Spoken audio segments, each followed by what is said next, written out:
جی السلام علیکم۔ نبی پاک کے زمانے میں ایک یہودی تھا اور اس کا ایک اکلوتا بیٹا تھا۔ اس یہودی نے اس بیٹے کو سودا سلف لینے کے لیے بازار میں بھیجا۔ وہ جا رہا تھا تو راستے میں اس کی نظر جو تھی وہ سرکار دو جہاں نبی پاک صلی اللہ علیہ وسلم پر پڑی اور نبی پاک نے بھی اس کو دیکھ لیا،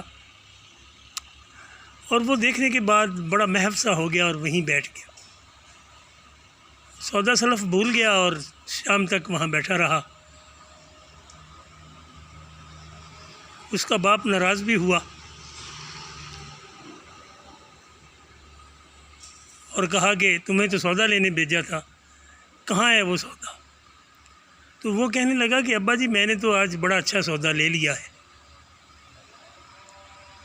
اس کا باپ حیرت زدہ ہوا اور لاڈلا بیٹے ہونے کی وجہ سے خاموش رہ گیا، لیکن اس بچے نے روزانہ نبی پاک کی محفل میں آنا جانا شروع کر دیا۔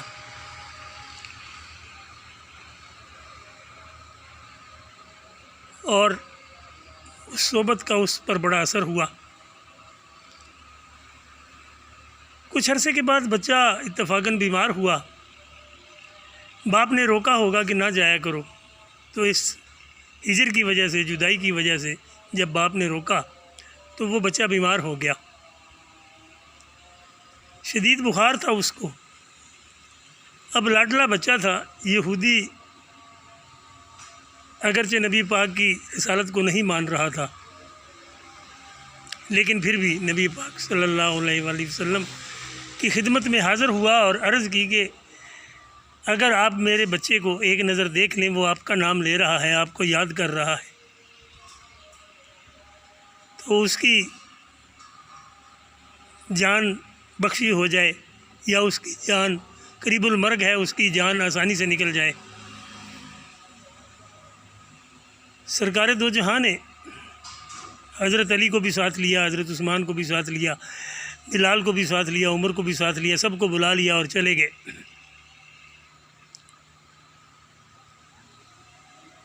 اور جا کر اس کی پیشانی پر ہاتھ رکھا تو وہ بڑی تپتی ہوئی پیشانی تھی۔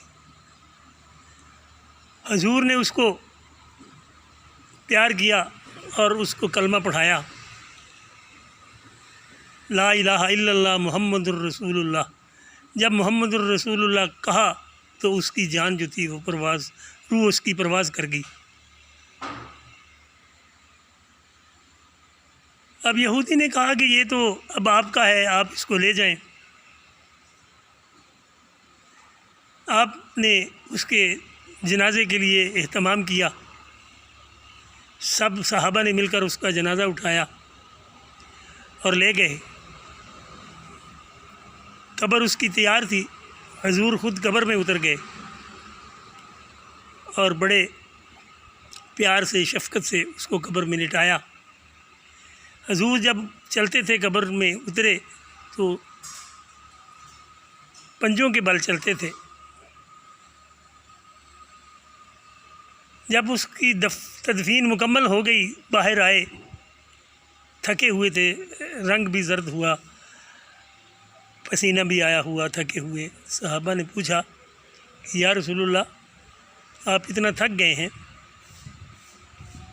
کہنے لگے کہ اس کے دیدار کے لیے، بچے کے دیدار کے لیے فرشتے بہت زیادہ آ جا رہے تھے، اور ان کی وجہ سے وہ میرے ساتھ جب گزرتے تھے تو میں اس کی وجہ سے تھک گیا ہوں، اور اس لیے میں پاؤں اٹھا کر رکھتا تھا کہ کہیں کسی فرشتے کے اوپر میرا پاؤں نہ آ جائے۔